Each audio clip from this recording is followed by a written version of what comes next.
be with you. and with your spirit. A reading from the Holy Gospel according to John. Glory to you, O Lord. Jesus said to his disciples, I am the true vine, and my Father is the vine grower. He takes away every branch in me that does not bear fruit, and every one that does, he prunes, so that it bears more fruit. You are already pruned because of the word that I spoke to you. Remain in me as I remain in you. Just as a branch cannot bear fruit on its own unless it remains on the vine, so neither can you unless you remain in me. I am the vine, you are the branches. Whoever remains in me and I in him will bear much fruit, because without me you can do nothing. Anyone who does not remain in me will be thrown out like a branch and wither. People will gather them and throw them into the fire, and they will be burned. If you remain in me and my words remain in you, ask for whatever you want, and it will be done for you.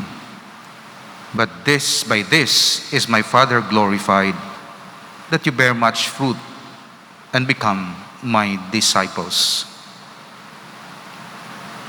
The Gospel of the Lord. Praise to you, Lord Jesus Christ. Another promise of Our Lady when we pray the Rosary is, the Rosary shall be a powerful armor against hell. It will destroy vice, decrease sin, and defeat heresies. The promise, along with the next, which is the growth in virtue, is simply the reminder of how fervent prayer will help us all grow in holiness by avoiding sin, especially a prayer with the excellence of the Holy Rosary. An increase in holiness necessarily requires a reduction in sin and vice and doctrinal errors, which we call heresies. If only the modernists could be convinced to pray the Rosary. Saint Louis de Montfort states, since Mary alone crushed all heresies, as we are told by the Church, under the guidance of the Holy Spirit. So the Rosary is a powerful armor against hell.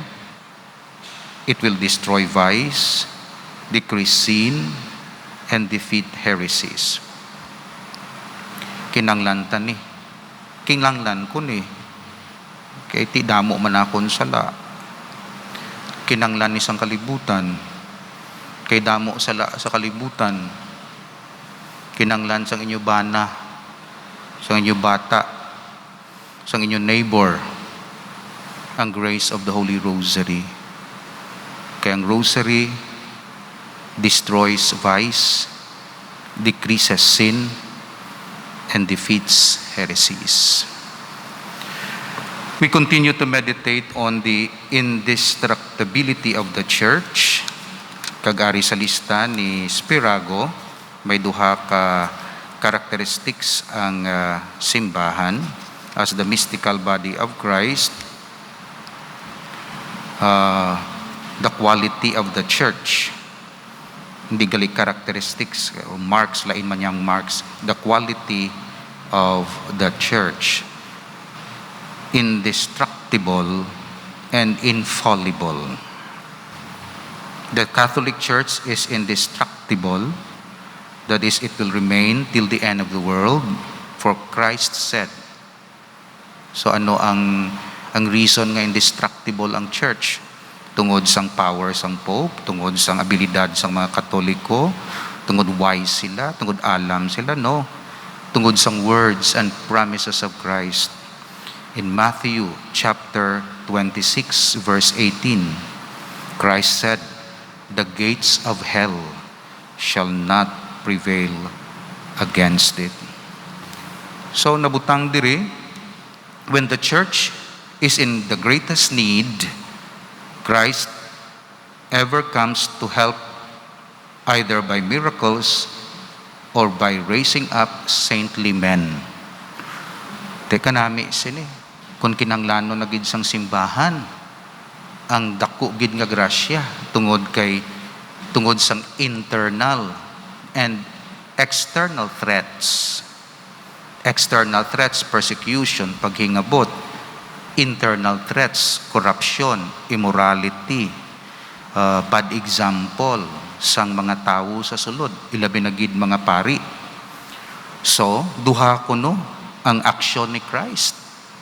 Either mahimo siya sang miracles, ma-intervene siya directly, or may raise up siya ang saintly men. Kung di siya mag-perform sang miracles, strengthen niyang mga santos, Saint Mother Teresa of Calcutta, kago sino nga mga santos.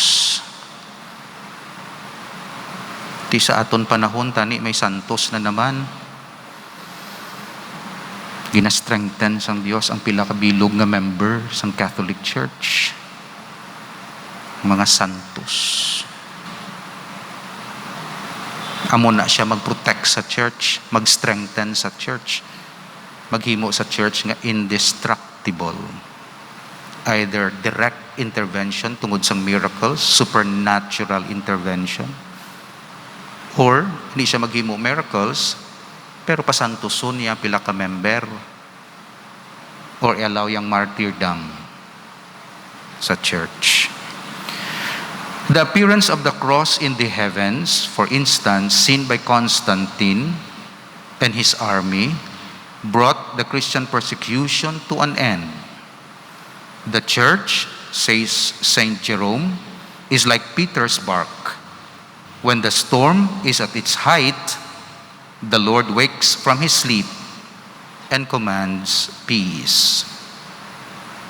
Tiara si Jesus sa simbahan niya, nagatulog, nudumduman niyo to, may storm, apostoles, kag nakulbahan mga apostoles, pero si Jesus siya is fast asleep, and then nagbugtaw siya, ka nagsiling, shh, maglinong kamo, magkalma kamo.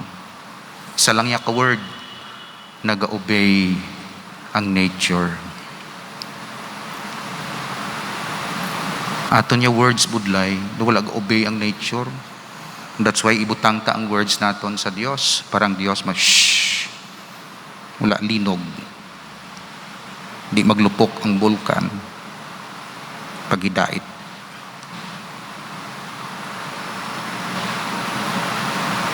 Sinaga kita ka plano, preparar nga ako na way mataga pangamuyo. Wala kita daog sa forces of nature. Pero ang pulong sang Dios, creative, salvific, powerful. It is peculiar to the church, says Saint Hilary, to nourish most when persecuted. Persecutions, says Saint Augustine, serve to bring forth saints. To the church as well as to Eve were the words spoken, "In sorrow shall thou bring forth children." Genesis 3:16. Tuod na, kung mag-produce ka sang bata, may kasakit. Bisan sa physical, sa physical life naton, kamo, mga babae, para makaproduce ang life, makabata, makadeliver sang bata, may kasakit nga upod. Ti ang simbahan, para makadeliver siya sang mga anak niya, mga saint niya, magasuffer man siya. The members of the church increase under persecution. The church is a field, fruitful only when torn up by the plow, or it is a vine, stronger and richer for being pruned. Nabatian naton sa gospel kay na. As fire is spread by the wind, so is the church increased by persecution, says Saint Rupert. Pero hindi nyo paglagson ng persecution, ha? Hulaton nyo lang mag-abot. Hindi kita yung nagalagas. Ay, dito ko sa persecution, makadto ko to para ma-persecute ako. Hindi. Hulat lang kay maabot ang persecution. Pero kung mag-abot, kung may faith kita, signs sang growth sang church. Persecution purifies the church. Even if millions fall away, it is not a loss, but a cleansing. It is not a loss, but a cleansing. So, balik kita to sa gospel, nga ginprune ang vine. Hindi tungod patyon ang vine, kundi nga hawanan siya para magpamunga pagid siya sing madamo. The time of persecution is usually a period of miracles, attesting the divine origin of the church. As in the Babylonian captivity, they attested the truth of the religion of the Jews. How often have Christians come unhurt out of boiling liquid like Saint Cecilia, or remained unharmed in the midst of the flames like Saint Polycarp, or been thrown to the beasts and received their homage like Saint Venantius.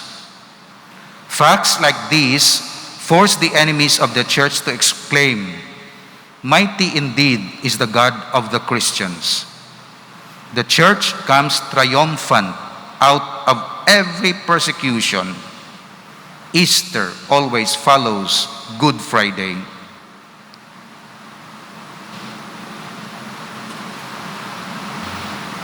The more battles the church has to fight, the more her powers are developed. And the more she is oppressed, the higher she rises, are the words of Pius VII. Such a privilege belongs to no institution save the church, and by that she may be recognized as the offspring of God, the bride of Christ. Ang iban nga mga institutions, like states or etc., kung i-persecute mo, madula sila sa mapa. Pero ang church, the more nga ginahingabot sang enemy, kag gina-persecute, the more nga nagka-strengthen siya. That's why, importante ang aton pagpangamuyo, basta mabakod lang aton pagtuo sa Dios, maabot ang persecution, ang trials, sumalangon naton, may grasya, basta sa sulod, bakod lang, ma-suffer ka, mareklamo ka, maantos ka. Pero importante ang interiority, ang inner strength naton, halin sa aton pagtuo. So, wala nagkakahulugan nga tungkol indestructible ang church, hindi siya mag-suffer, kundi masuffer ang church. Pero hindi gid siya pag matumba, hindi siya madula, simply by suffering. In fact, nabutang diri kag sa history, the more nga gina-persecute ang church, the more nga gina-cleanse siya. Kaya the more may cleansing siya, the more nga may quality ang iya faith. I think ang duda ko nga ang may persecution ng church sa Philippines in some way tungod wala na sang santos gawa. I think gusto sang Dios nga damo nga mga santos, matinggas, quality ang maglutaw sa church kag mga witness. Pulo ka seed, upa. Isa ka seed, tinggas. Din pilion mo. Sa upa, wala future. Patay ang pagtuo. Isa, tinggas. Makaproduce. Sang sobra pa sa pulo, maproduce siya. 50, 30, 60. Isa kagatos kapilo. That's why persecute, gina-allow sang church ang persecution. Hindi to destroy the church. Na-allow sang Dios ang persecution. Kundi ginatanaw niya kung sino ang remnant. Kay halin sa sining remnants, maproduce siya sang bag-o nga sprouts kag bag-o nga mga believers of God. Lord, isipa kami sa mga remnants. Isipa kami diri sa mga matinggas, hindi diri sa mga upah. Amen. Father, you restored your people to eternal life by raising Christ, your Son, from death. Make the faith of the church strong and our hope sure. May we never doubt that you will fulfill the promises you have made. This we ask through Christ our Lord. Amen.